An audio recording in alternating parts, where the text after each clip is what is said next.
Good afternoon, everyone. Thank you so much for joining us, those online and in person. I will start with just really unpacking, who is on the panel. And I think what's more important is just mentioning the countries that are represented here. So my name is Dumi. I am from Botswana. I am with Blais from Nigeria, Alex from Ghana, Liberty from South Africa, and Denny from Kenya. And so we've got a diverse, panel of individuals. Apologies. Yeah, so we would definitely like to unpack diversity and inclusion beyond youth tokenism. And we're acknowledging, I don't know if that's me. Oh, goodness. The other mic, just maybe switch it off. Is it off? Yeah, okay. Yeah, and so we want to unpack different elements of representation, what it looks like within the context of not just being co-opted, but in some instances being weaponized, and also really trying to understand within the dynamic of the 21st century citizen form of action. And so that having been said, I will ask for a short introduction, maybe 1 or 2 lines. Who are you? And what is your claim to activism, if I can say that, or your call to activism? And then lastly, what you've enjoyed so far with the ILGA conference. So maybe I will start with Alex. I thought as much because my name is with an A, right? All right. Hi, everyone. My name is Alex Kofidonko. I am from Ghana, and I also direct a group called LGBT Plus Rights Ghana. We work mostly on advocacy, activism, and also pushing the boundaries with regards to LGBTQ rights in Ghana. We are so resilient and mostly youthful individuals in there. And to be honest, I'm very grateful to all of them for all the efforts they bring onto the table. And then what I have enjoyed here at ILGA is the amazing diverse people that I've been able to connect with within these past days. And it's incredible. Thank you.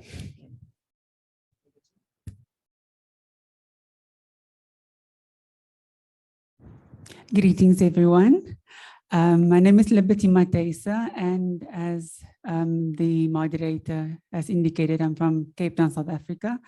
I'm also going to be lobbying in my introduction for support. So South Africa has put in a bid for the 2024 ILGA World Conference, and I'm from an organization called Gender Dynamics, and we, together with Iranti, has put in the bid. And just to say that we are a transgender-led, an authentically transgender-led organization. And through this bid, we want to just say that trans women of color, young trans women can take us to a successful conference in 2024. So please, if you have voting powers, make your cross at the right box for this particular elections. But then, as said, Gender Dynamics is a trans-led and trans-specific organization. We work in the disciplines of health, law, as well as education, and we use advocacy research and capacity strengthening as our drivers for change within those particular disciplines, both in South Africa, but also broadly speaking across Southern Africa.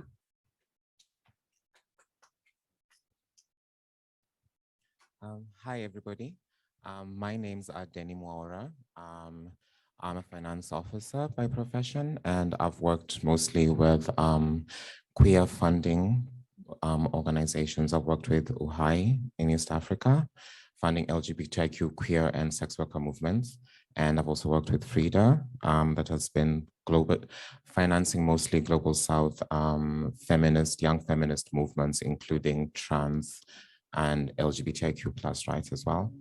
And one thing that I've loved so far about the conference is just the diversity and the many ideas that are coming together and finding cross-collaborative mechanisms on our, our commonalities. So I'm seeing there's a lot of commonalities across the continent in different movements. Hi, everyone. My name is Matthew Blais. I am a non-binary LGBT rights activist based in Lagos, Nigeria.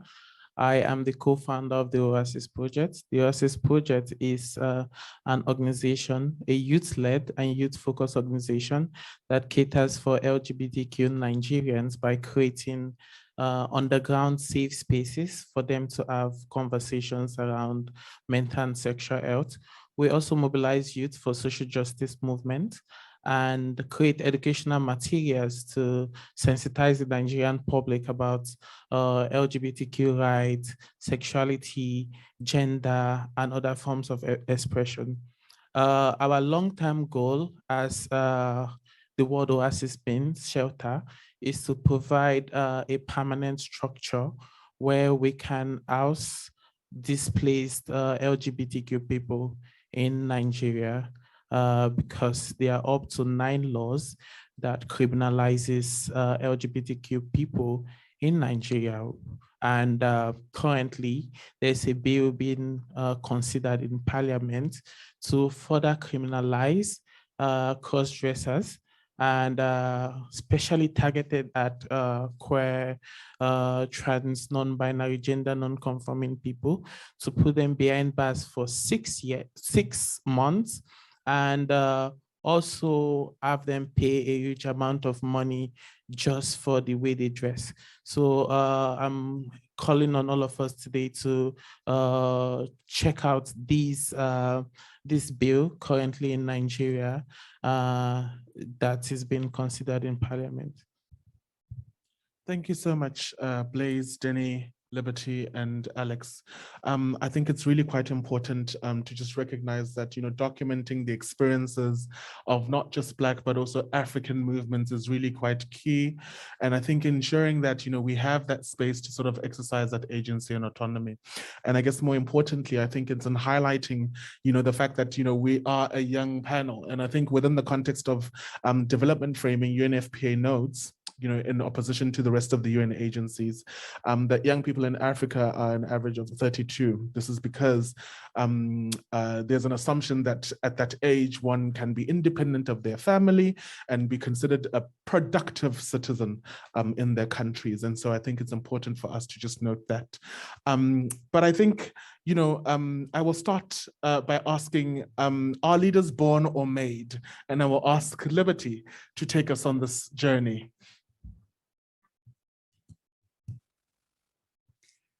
Are leaders born or made?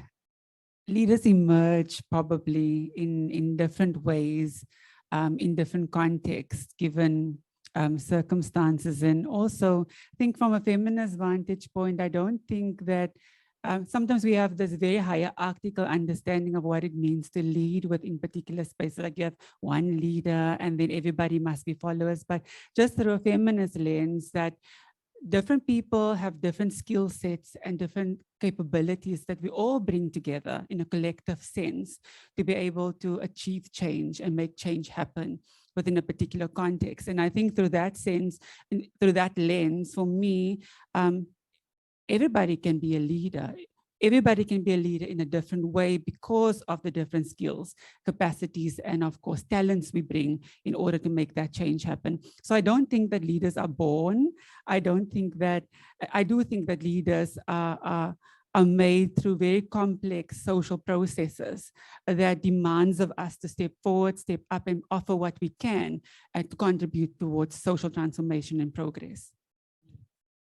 Thanks so much, Liberty. I mean, you remind me of the words of Winnie Nomzamo Madikizela Mandela, and how she said she is a product of the conditions of the country that she was born in. And so I think, within this context, I'm then drawn by a conversation that I had with a funder that said that they were finding a lot of challenges with all the different movements that were happening amidst the pandemic, where they were seeking out a leader to engage and sort of try and see how they can then partner or collaborate with, whether it's with the hashtag #EndSSMPA or with, Ghana Gets Better. And so I guess my question really, I'll start with you, Blais, is why is there a must for engaging young people particularly in a collective movement, that have recognized that we are a collective, we are a movement. You can't have an individual and that serves as a movement on its own.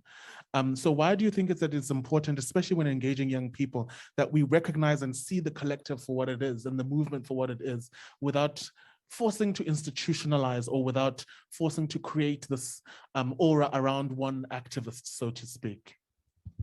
Thank you so much, Dumi. So I'd say for a very long time, we've all stuck to the idea of traditional ways of organizing, traditional ways of change making, which is following a linear direction. And if it does not go that way, it doesn't make sense. So we've never thought of diverse ways where how change can be made, or how people are able to impact their communities, maybe those very far from them or even around them. But with youth activism and young people comes different possibilities that we've never thought. With social media comes different ways and approaches of doing things. And young people are very much aware of this and the advantages of social media. That's why we utilize them in our movements, both globally and regionally and locally. One large movement like that happened in Nigeria was the NSAS movement. And the NSAS movement had a sub-movement, which was the Queer Nigerian Lives Matter movement. During the NSAS movement, the government was targeting people, the so-called leaders of this movement. But they couldn't place one person as the leader, because movement like that does not require any form of leadership unless collective leadership, where we can all come together and map out ways we can all stand up for ourselves. And if this movement had a leader, the government would have targeted that person and scapegoated that person. But they know as a collective, we are not easily penetrated.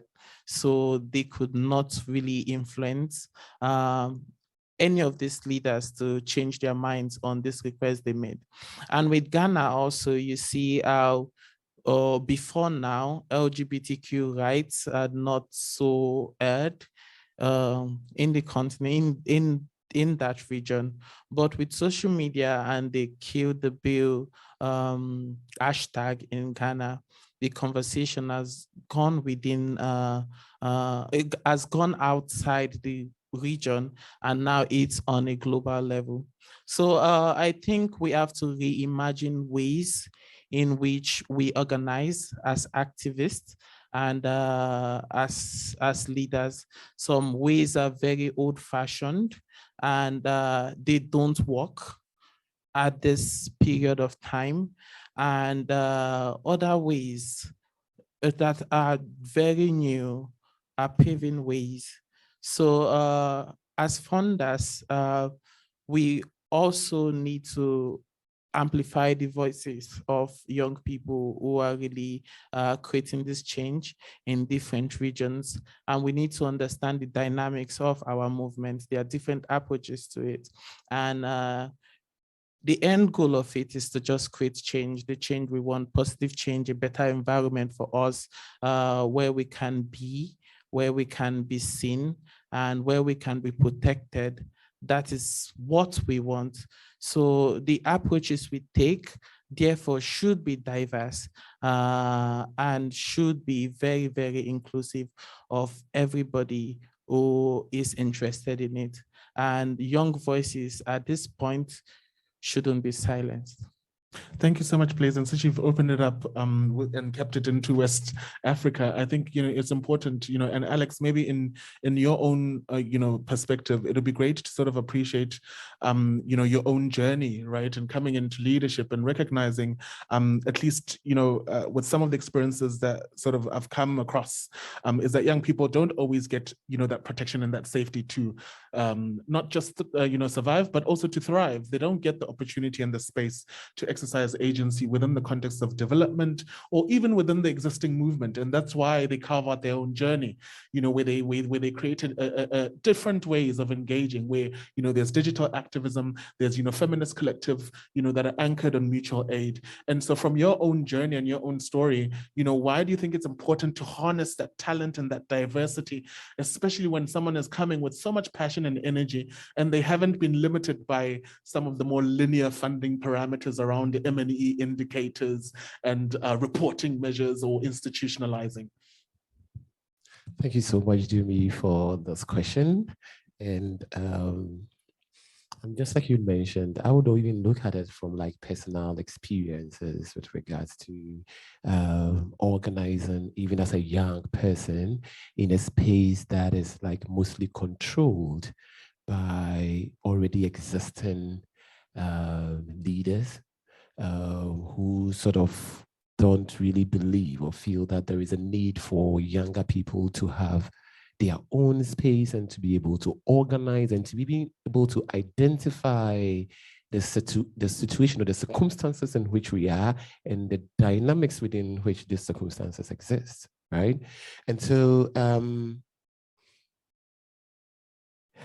I would even want to move it a little bit away from even funders, right? And even just look at it in general, as in how we, even as a movement, view ourselves and how we, as a movement, should have that conscious effort to support ourselves irrespective, right? And now, so this is how I'm going to take it. And I'm going to limit it to even the LGBTQ community in Ghana, because that's where I've mostly functioned for the longest. Now, I came into a space where it already had some existing leaders within the movement. I've been in spaces with them for so many times. And so it was during my engagement in those spaces was where I was able to identify some loopholes to which I felt that maybe work can also be looked at in that manner, right? And then you suggest some of these approaches to them, and then they don't seem to grasp it or they don't seem to get it. And I can understand that the reason why you would not get it, because that is not something that you have thought of from that perspective, right? And just like Liberty mentioned, right? Leadership comes as a result of situations. Once individual identify situations and feel like there is a need for a change to happen, you can stop this person. The person is going to do whatever they are going to do to make sure that they achieve the change that they have identified from this challenge, right? So whoever exists as at the time in whatever movement you find yourself in should be ready and willing to open their mind up and understand that people are going to come with diverse approach to the same challenge. And we should be willing and ready to support them in creating that change. Because guess what? There is no one solution to any challenge in this world. If there was any one solution to challenge in this world, then UN should have solved all the world issues we are having now, right? Just when they are solving one particular issues, it creates multiple issues, right? So then we as leaders or wherever we find ourselves should always have it in the back of our mind that whatever we are trying to solve, we can't solve it on our own. There are multiple approaches to which we should create that room and allow for every other person who have the vision, the passion, the enthusiasm to support this individual in realizing their goals, right? And if there is a need for funding or support anywhere, once you're a leader, once you have been in situations like that, you should know how it feels. You should give all the support that is needed to whichever individual, irrespective of their age, right? To allow them to achieve whatever they have to achieve. And this, in the long run, goes to credit not just that individual, but you who have existed for the longest, because guess what? You supported this individual in realizing that goal. So you, one way or the other, also have or gain some form of recognition and respect and some goodwill from all of the work that this other person who you supported, grew, and built have been able to achieve from their leadership. Right. Thank you. Thank you so much, Alex. And I mean, I teared up a little because, you know, it's the story is the same across the board with so many different young people, where consistently we have to fight for space. So we fight for space in our homes, we fight for space in whatever work that we've gotten, and then we have to fight for space in a space that's supposed to be safe. And, you know, there are multiple layers of intersectionalities within that context. And with those intersectionalities, they come with vulnerabilities. And so, Denny, I'm going to refer to you now, and unfortunately, you might have the most difficult question yet. And I'm recognizing this because you've been part of these institutions that are seen as enablers. And so maybe you might have some insights, particularly as an activist, and probably as the person I've known here the longest. You know, from your perspective, what have you observed that can be changed or improved to create a conducive environment for these different diverse forms of civic action, one, and also recognizing that you can be queer, but be working on climate justice. You don't need to be working on HIV, right? That you can be queer and exercise that agency and create that visibility, even within the context of nuclear disarmament, right? And that we must consider this, especially when we look at other environments where there have been 5 coups over the past, 18 months in West Africa. We can't look at queer activism from a very linear lens, so to speak. But then how do we ensure that we're able to harness this diversity and sort of showcase just the talent and the sheer power that so many young queer activists have, not just in thinking, but also in their wholeness as in there's Black tax where they have to, exercise care and sort of, help provide for their families. There's the need to make sure that you're actually able to go to school because we don't all have parents who will allow us to skip school and, get into some form of protest action. The issues of safety, physically, economically, psychologically, and so many other variants. Yet I have to sit there and narrow myself in my diversity in an application so that you can give me money to do a kind of change that is palatable and acceptable to you. So how can we create a more enabling environment for young people to truly be who they are and thrive? Because belonging is not just about addressing needs, but it's also about fulfilling aspirations. I'll first tackle this by saying that we are all queer, but queerness is, in essence, just a part of it's just one aspect of who we are. We also teachers, we are professors, we are lawyers, we're doctors, we're accountants, engineers, social workers, and everybody in society has a role to play, and that's what makes society go round. And having youth in such leadership, in positions of leadership that steer such professions and diversities in all aspects of the word of profession, is very key, because then it encourages other younger generations and other youth to see that there's potential in their work, that they can become disarmament nuclear scientists saving the world, that queer people are also for the environment, that queer persons are also for holistic social and economic development in their regions. So being in spaces, especially a lot of funding spaces, we generally have the problem whereby we have our own specific goals as we set and think that a community needs. We do not exactly consult them on what is their current need. So we end up funding projects that are linear, that prevent diversity. Like, for instance, an organization wants to express their passion through art and dance and literature, and they want to have, like, let's say, a trade fair day, but then no one wants to fund them because they don't consider it a form of active activism within their society. And then you find some just want to have a safe space shelter, just to put up like an internet cafe that's for queer folk, that's run by queer folk, but for the community. And through there, they can help like young people create their CVs, join libraries, hook them up with jobs, do their taxes, that kind of thing. No one wants to fund that. Everybody wants to fund what they generally think of the ideal as, oh my God, human rights, human rights, human rights. But human rights are just beyond civic advocacy in terms of legislation. It's also about social awareness and amenities and a way of life, because I cannot continue this movement if I am not safe, if I'm not educated, if I'm not sheltered, if I'm not okay. So are you funding other aspects of diversity in the youth's aspect of it to enjoy and showcase all that they experience to the world?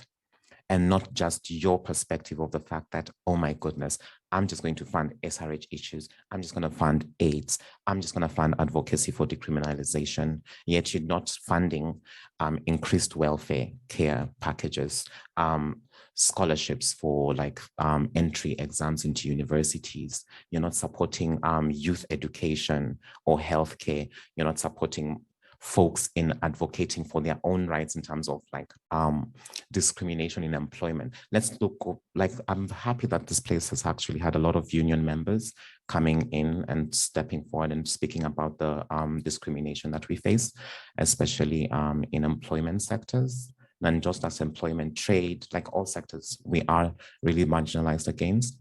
But this is not just in terms of just the economic aspect, but also now in the youth aspect. One, you're queer, and then you're young. Your progress in any level it's almost like a black tax, whereby you have to work twice as hard, be good as much, and still hide who you are just to make a step in the world.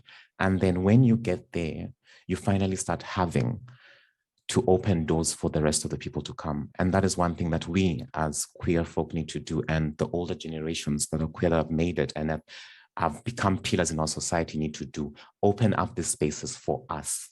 You have reached there. It's now your duty to open the space for the younger people to explore and grow and blow up this movement. Thank you. Thank you so much, Jenny. Yeah, feel free by all means. I think it's an open space. And I'm just so touched. Oh my good God. Like having this kind of a conversation 3 years ago was almost unimaginable. That's one.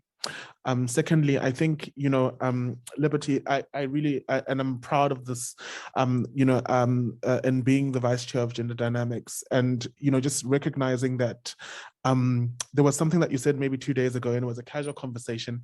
And as we're sharing with Jenny and Cleo and others, I sat there and I'm like, that was the first time that I felt, and I became so unbelievably, emotional because I felt seen.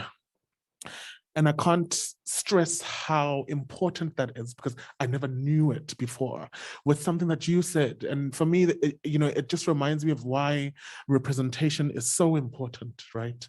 And why that representation is really quite key when it comes to looking at how we can challenge these systems of privilege, of power, of patriarchy. And I think it's really quite important for us to recognize, how then do we really arrest these critical questions of leadership? Because what I've gotten from you all is that leadership is action. That's what it is. It's not a position, it's not an institution. And I think the reality of it is that in recognizing and harnessing this diversity, there is a need for a feminist lens. And how do we then unpack this and take this in a way that it can be meaningful, because you can't eat human rights. And in as much as, yes, there's so much progress within the context of South Africa's constitutional court and some of the inroads that have been made with, for instance, the equality courts, that isn't being taken up because the systems are still quite elitist, they are ableist. So how can we push for more intersectionality? How can we push, because the reality is that we would have assumed that Black people or diverse individuals assuming positions would mean that things will change. But now we're learning that it's not about the individual, it's about the system, right? And so how can we really challenge these systems that are impeding us from what liberation is? And for me, I love the words of Nina Simone when she says, liberation is having no fear. So having no fear that I will have repercussions for calling out a donor, having no fear of actually exercising agency and deciding I am going to start LGBT rights Ghana and you will not stop me. So how can we create that kind of environment that can be pan-African and that can be anchored on Ubuntu and that can be anchored on a feminist future? Because a lot of people don't recognize the importance of that. And a lot of people don't realize that the tools of the master aren't what breaks down the house. So I think, Dumi, let me just say how proud I am to be led by you also in gender dynamics as a young person.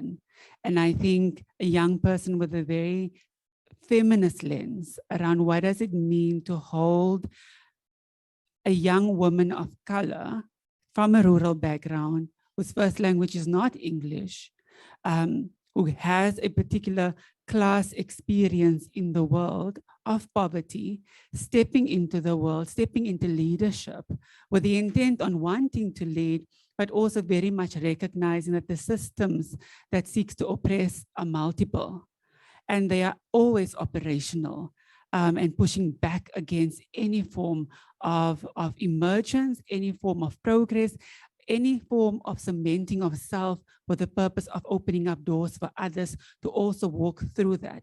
So I really want to acknowledge that. And I felt that support. I think the way in which we are looking at progress in inverted commas, because it's always subjective, is really through a Western global North lens. And so the question becomes, how do we widen that lens to make sure that we integrate in transformative ways, African global South perspectives? And oftentimes what I find is that when even just through the narrow lens of human rights advancements, in many instances what I find is that for global North countries with particular GDPs each year, the conversation is civil political rights. For us, the struggle is multiple, at least twofold. It's both civil political, but also socioeconomic. And so what does it mean to step into a space with being deprived of your basic human rights, not being recognized, not having access to services, being socioeconomically disenfranchised, and then being expected to perform? And I think looking at it through that lens, we need to have a conversation of what does equity mean and not what does equality mean, because equality assumes that we are all moving from the same point and therefore we must all keep up with the pace as we go along, not recognizing that some by force has had a head start. And so how do we ensure that when we respond to the needs of diverse persons and leaders within particular contexts, we understand what you have spoken about, Danny, the intersectional realities that needs to be resourced and supported. So what does it mean to be able to provide someone with mental wellness support, leadership support, coaching, ensuring that that person has a decent salary to be able to afford housing, accommodation, food security? What does it mean to, at the same time, advance through policies and laws space whereby we can push back against the powers that seek to oppress? And here we're speaking about toxic masculinities, misogyny that's playing itself out. I mean, as a young woman of color leader, I don't only step into a space with my age being the one denominator that I need to confront oppression on. That older, more seasoned activists are pushing back in the space. It's also gender identity. So what does it mean to have to push back in the system against toxic masculinities, both from cisgender men as well as transgender men, and sometimes older men in these particular contexts, and try and hold space? What does it mean to, in feminist spaces, wanting to foreground the need for intergenerational solidarity, still being told that you know too little about this world by seasoned feminists in this space? So what does it mean to push back? And I think for me, I don't have any concrete answers, but really just the invitation that we need to trouble that much more. We need to trouble the role, how we are being oppressed in terms of not being able to bring our fullness, the fullness of our experiences to the fore in order to enhance the conversation. And what does it mean to not be apologetic when we do it? Because that's the only way in which we can move forward to make change happen. Thank you so much, Liberty. I will speak to, trying to draw some of the lessons from history.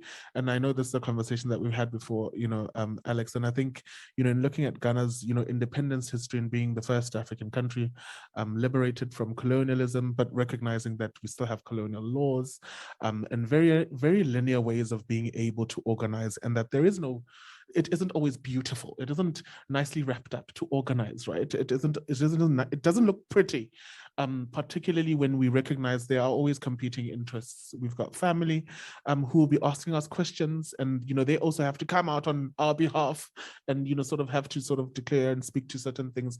And so what do you think we can draw from some of these lessons in the spirit of intergenerational leadership, but also just recognizing that there might be some inroads that we can gain if we look beyond just the narratives that dictate what advocacy looks like, and also, more importantly, some of the narratives that are very adamant on subjugating queer experiences in development discourse, in public discourse.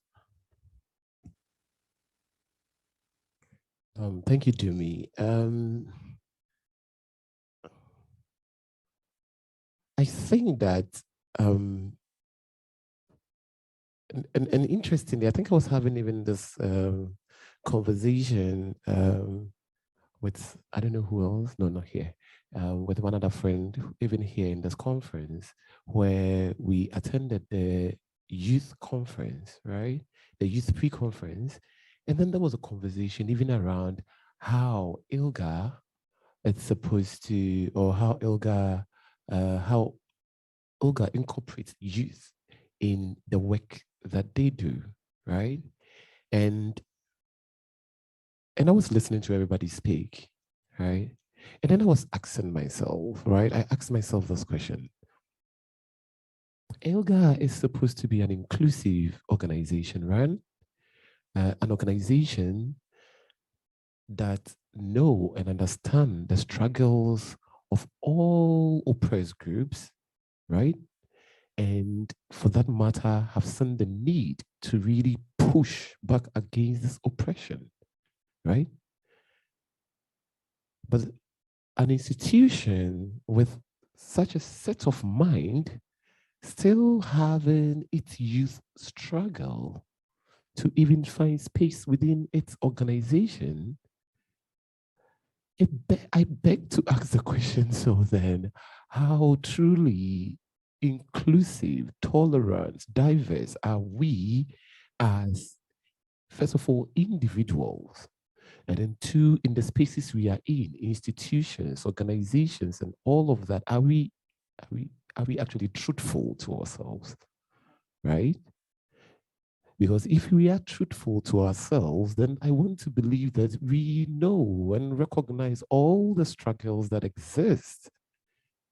And yet, when we get the opportunity to help, support, encourage, create space and all of that, we don't do that.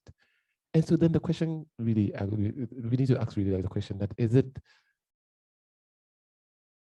do we truly believe in what we believe in, or is it just a selfish interest? And that's what we are looking at. And it doesn't even matter whether you are a gay or like a bisexual, transgender, or like, as far as you are human, then the interest is actually to you and not any other person. But then you try to want to create that,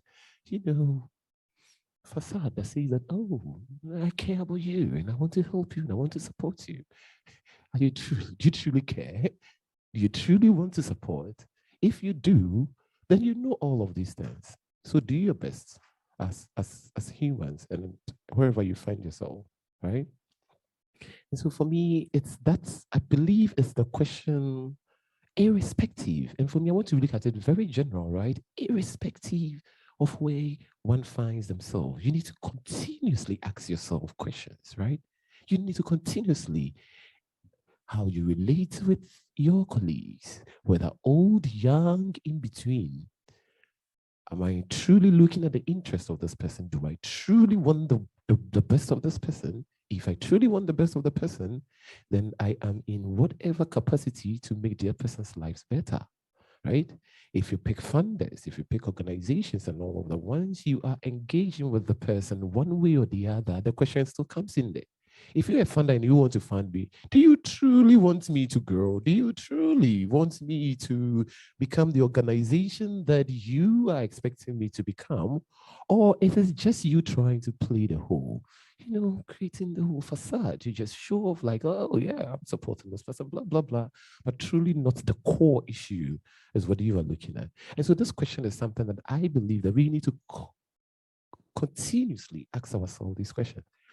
And if we are truly and indeed truthful about wherever space we find ourselves and the things that we hope to achieve, then we can create that enabling environment that allows both youth, women, feminists, and every other group to live and thrive in the society for them to achieve their goal within that society.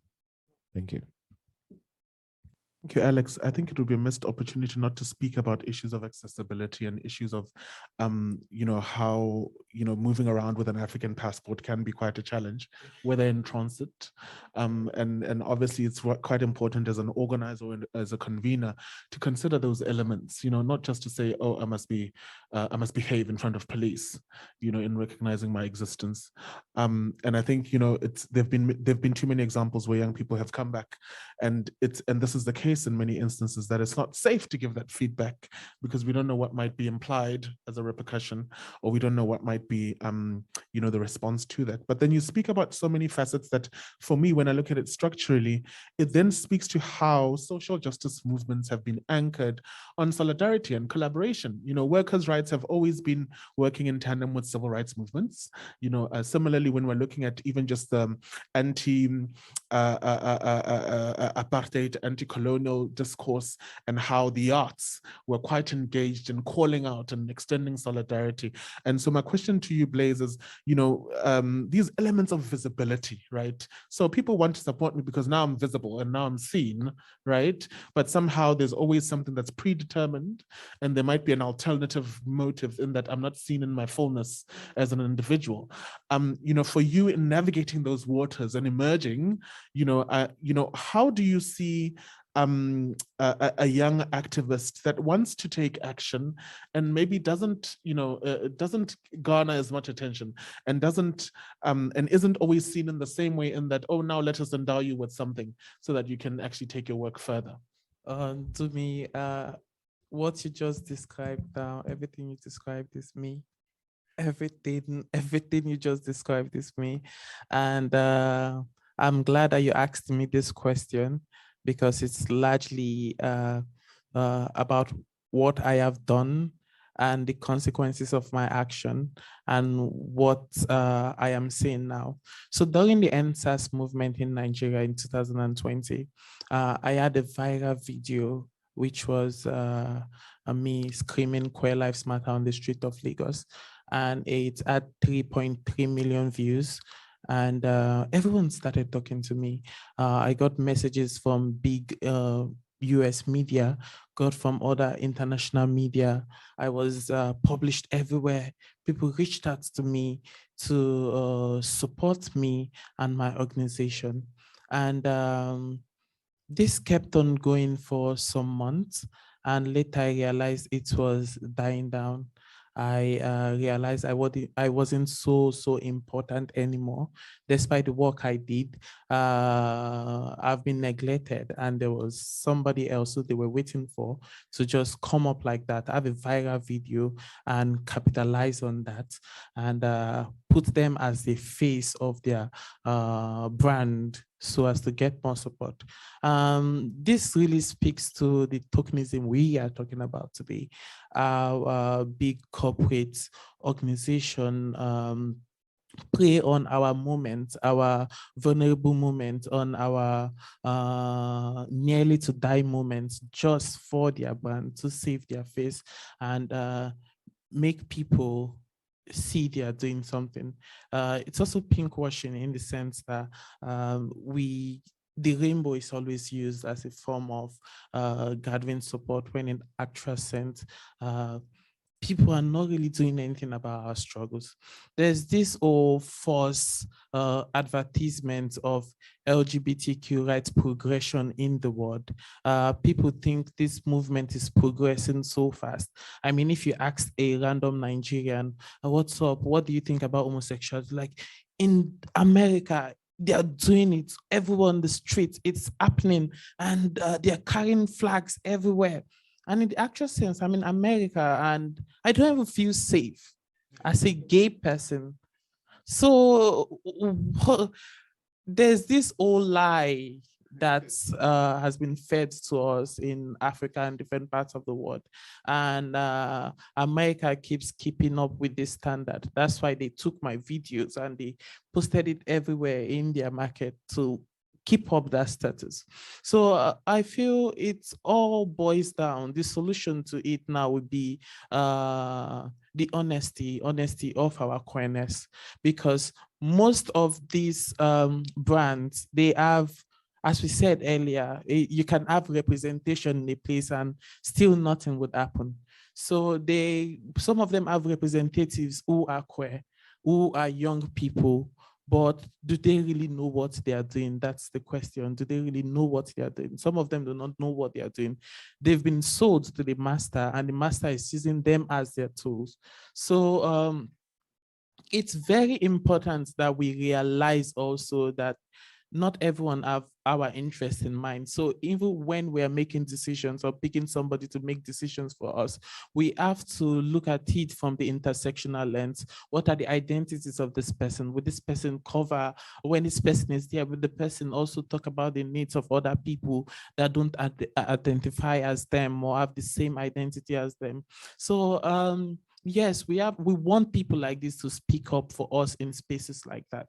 So when this whole thing happened and I had my videos everywhere, and after 6 months, everything died down. The next person came, they took the story like that, and it keeps going and going and going and going and going. And we ask ourselves, are funders, corporate bodies really interested in this change we want, or they are just interested in the false advertisement, which at the end of it misinforms a lot of people and does more harm to the society? I mean, I come to America with the expectation that I will be safe, and then I'm killed. Does it make sense?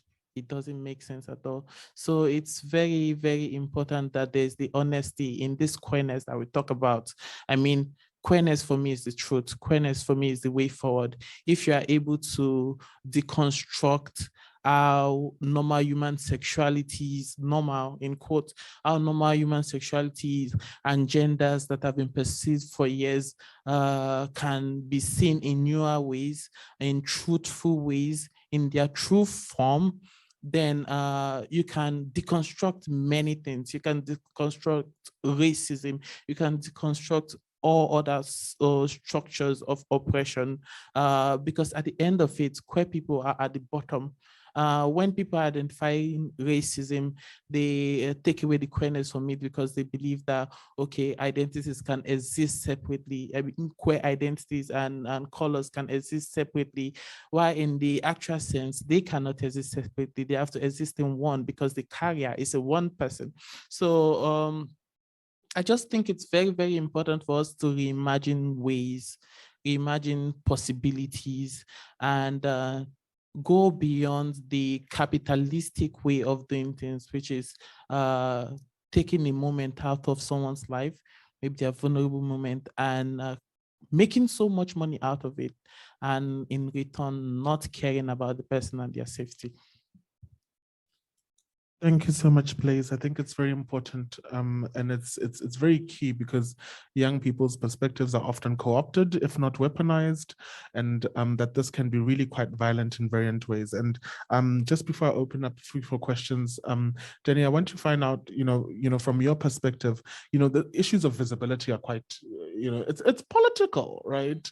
In the same way that we sit and say funding's not political, that human rights work is not political, but we know it's political, it's personal, it's deeply personal, and that's political. And I'm wondering if, from your own perspective and just with what you've observed and just some of the experiences that you've gone through, and that, we know that, as young people, sometimes it can be quite a challenge to be able to articulate issues, right? And I like giving the example where at some point in our lives, we, not just contemplated, but we sold blowjobs, and no one would sit there and say, oh, we're sex workers, but just the reality in that, these are moments that are really quite integral to who we are, and they can get to a point where they do define what kind of journey that we do take in terms of trajectories, right? And we don't often see activism as career work, right? And we don't have the privilege of social protections, whether it's medical aid or whether the ability to sit and say, oh, I'm going to take leave, because we know that we've got so many fires to put out at, institutional, collective and movement levels. And so I'm wondering if you think that there is a way for us to be able to navigate these structures, these norms, these standards, and these expectations without taking away our truths.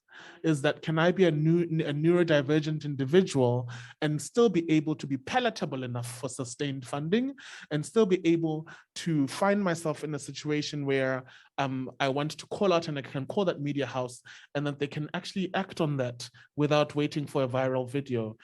How can we really be true in our diverse selves within these institutions and these structures? Thank you, Dumi. Okay, this one is actually quite complex. We come in society, we're just supposed to be able to, express ourselves just normally. Just is this thing on? Yes. We're supposed to be able to express ourselves in all our dynamic versions and forms, and unfortunately, it doesn't really happen. And some of the challenges that we experience, especially as diverse youth of different genres and colors and backgrounds, is first that nuance that we do not have the capacity to make our own decisions. We don't have the capacity to think for ourselves. We don't have the capacity to self-organize, and that we have to be supervised in order for things to work. And yet people forget that these are our stories and our lived realities. You can't teach me how to live my life, and I've lived this body for 30 years. So this expectation of a savior complex that elder folk have on the youth, that we are coming to save you, we're coming to show you, yet we know what we want. We just need the space and the funding to do so. A lot of what has just been mentioned, like what happened to Blais, is also this opportunistic funding that most donors in the higher echelons have of building capacity for their resources. So what happens is they find a nice viral video or something that's trending and going to have a lot of ratings, and they go and resource mobilize, and they get a lot of charitable funds in and they pocket. Then they just give you a tap on the back. They're like, oh, yay, thank you, you're lucky, good for you. And they move on to the next best thing. It's almost like having a sugar daddy who gets a younger model of you. And so what happens now is that there is no long-term support. Like I said, no one has asked themselves, so what happens afterwards? The security part, the sustainability of the project that they've begun, the documentation of the full story. And that is one thing that we need to ask ourselves, as donors, are we being intentional in our funding? Do we really care about what is happening with these people? Because if you cared, first you'll have actually ensured that you invested enough in that person and that organization to have the capacity it needs to fulfill its mandate to its community. Then you'd also instill capacity support for its staff members to be able to train and further develop the folk around them and bring them up. Then you'd also have a sustainable funding model to ensure that the operations are able to continue until a certain point whereby they can pick themselves up. This also includes training mechanisms, resource mobilization mechanisms in those societies, invitations to scholarships, to have scholarships and interchange, what do you call it? Exchange programs and everything. And also the thing of allowing for organizations to build reserves of some sort, like they need to find ways of saving money so they can find an income generating activity of their own that can stop the cycle, this need cycle of constantly needing funds, because this is what happens now in our youth today, is that we're insecure. There's no security. I'll start something today and 2 years from now, it's not going to exist. There's no continuity in the movement. And that's what's fragmenting and it's really frustrating the youth right now. And so as youth, one thing I think we should push back on is to insist on one core funding. No more parameter conditional funding where I want to see your SRH, your MEL parameters and your advocacy record. No, we need to be advocating for core support, general support that has no strings attached. I've given you a proposal what I want to do. Trust me to do it, and I'll give you the report back. We need to rally up and be like, you know what, we are not desperate anymore. You can't keep on making us do the dirty work and then not having to be taken account of and not being acknowledged for it. Why are you, yes, you're supporting us, but we're making a name for you. And we're making your organizations look so good and so philanthropic and humanitarian. But is there real truth to that care? If there's no sustained development process throughout the whole story, you don't even have a phasing out program. You just drop a grantee partner like a hot potato with no transformative support. Does that show that you really are invested in the work that they are doing? And that's why we need to apply a feminist lens towards our movement now and see what is ethical, what is true, what is the real message of philanthropy. Is it just token ticking boxes that I have a youth organization, that I have a youth member, a person of color, a queer person in my organization, yet they have no agency or power, where and you put me in a position, but my decision-making means naught because it'll just be overrun, that I'll be heard but not heard, that I'll be silenced, that everything I do will be weaponized against me because of my opinion and I cannot question, I should just do, where you refuse, it's your mandate, and it's everybody's mandate in a position of leadership to train the people under them and to insist on their social development. So what is your job then if you do not know when to step down and let me take the reins? What is your job when you are not training me to succeed and take over? We have the biggest issue right now in our youth organizing and movements because of this bad age gap. The older people are aging out. The younger people are here trying to transform, but they don't have the capacity because people become gatekeepers, holding on to everything. And then older organizations are trying as much as best to sabotage new growing organizations, just because of the age gap and competition for funds, owning space and not trying to accommodate everybody else. Why not collaborate? And that's what we also need to come up as youth, not look at each other as competitors. Looked at each other as a common source of knowledge, a common source of social power, common source of advocacy. And it's by being collaborative and in solidarity with each other that we're able to tackle all these disruptive forces that try to fragment us, because all of us are being held desperate because everybody has their own lived reality, but they're all intersectional and we have common issues. So can we rally on the common issues together? And then when we are able to solve these common issues, sometimes you find that the catalytic effect is that a lot of our individual problems get solved in the process. It's like a domino effect. So really, really, really, we need to, one, push back and say no more to this linear way of doing things and telling us what to do. And at the same time, the people at the top need to step up and realize, are they being intentional? And is this youth agenda a real youth agenda, or is it just one of those policies that are made, created, spend billions of dollars across the world to invent, then go sit on a shelf somewhere and are only used for legislative purposes when referring to something? Thank you.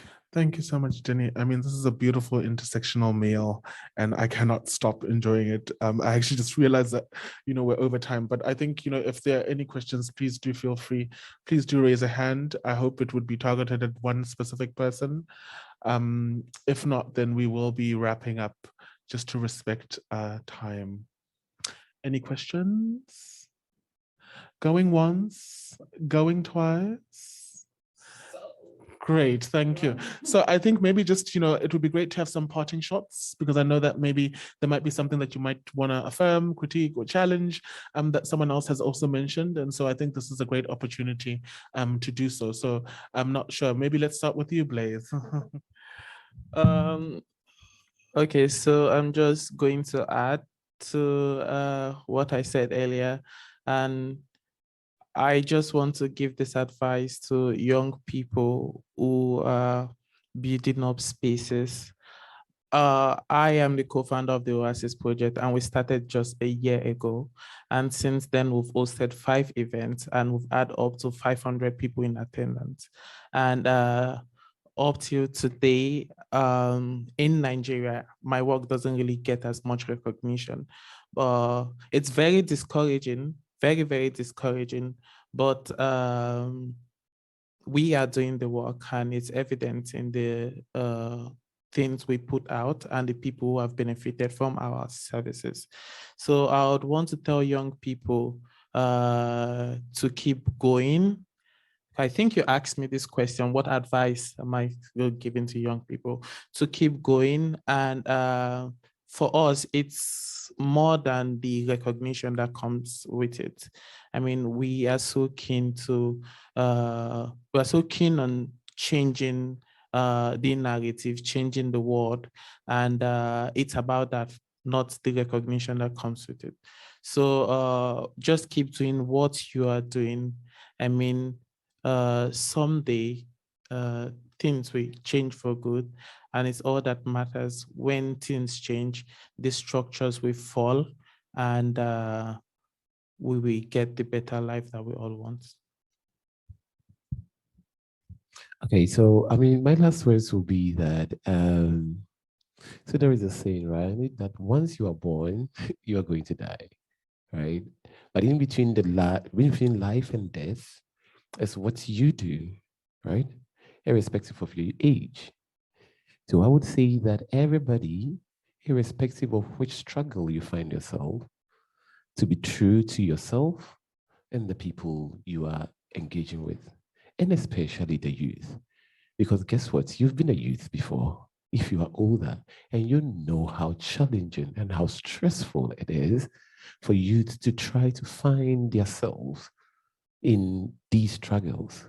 So if you are indeed truthful to yourself and to the cause to which you are pushing, then please create that enabling environment that allows for every other person to thrive. And that's the only way that we can grow collectively and collectively show off as we are the ones that did and made this change happen. All right, thank you.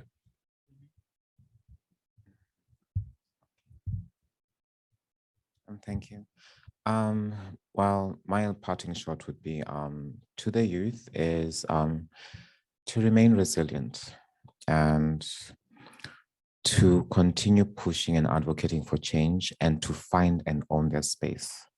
Like, find it, own it, occupy it, riot for it, everything you need to do it, because nothing for us without us. So you really, really need to put in the work and just occupy your space by force, because unfortunately the world is not such a kind place for folks who just are complacent and roll over backwards and just get tickled and you're like, yay, everything's okay. No, you need to fight, and you need to think of the long game. You need to fight it intelligently. Don't go cause a ruckus, and choose your battles wisely, but please cause a lot of noise as possible and fight for your space. And then also that your time will come. Eventually time comes, so don't give up. And then to the donors and to the folk who work in philanthropy and people in policy making, I would say we just become more intentional about things, and we need to come to a point of core and capacity support for everyone, and just do things out of love, I guess. Like, let's think long-term. Let's stop taking short-term boxes. Let's think of our movement 5-10 years from now, not every fiscal year. No, it's time for us to think of the progressional growth of the movement. Thank you. Thank you so much, Jenny. And I think, just before giving it to the future co-host of the next ILWA conference, it's really quite important. I think even more importantly, with everything that you've said, is the need for rest. Young people to recognize the need for rest, the need to recuperate, and that, Audre Lorde did say it is a revolution, and that we need to be there tomorrow and not light ourselves up, which I wish and I hope that many of us can start trying to practice, even though that's not the world that we've known. And so the last word, our future co-host, Liberty. I think I'm going to say something a little bit not so PC. For us, particularly within the African context, in the Global South context, it is becoming increasingly clear that the world is almost imploding. The global north is almost collapsing in terms of the various crises that we are seeing globally. And to that extent, we need young, bold leadership, unapologetic leadership to continue emerging from our context in order to toe the line for progress, because we need to create a counter narrative to the colonial lens that we have been sold and that we are expected to consume time and time again. So what does it mean for us to increasingly emerge within our leadership capabilities, own space, take up space in being able to produce that counter narrative? But whilst we are doing that, also being critical in the ways in which we choose to occupy leadership. Are we occupying it in ways that are hierarchical orientated, or are we occupying it in ways that uphold power sharing models to ensure that the future is truly inclusive, the future is truly transformed? And I even use the word inclusive and inclusion very loosely, because I don't think that it does justice to what we seek to achieve in future. When we include, we always exclude. That is how the cycle goes. And so what does it mean to really meaningfully, through our praxis, our ideology, our practice, transform so that we don't have to in future sit with situations, complex situations, where every single time we include certain bodies, we exclude other bodies in the process. And very much not pursuing notions of equality. Again, we are not departing from the same starting point, but rather upholding notions of equity. And what does it mean to equitably resource individuals, organizations, collectives, young people, to be able to do the work that we need to do in order to change the future?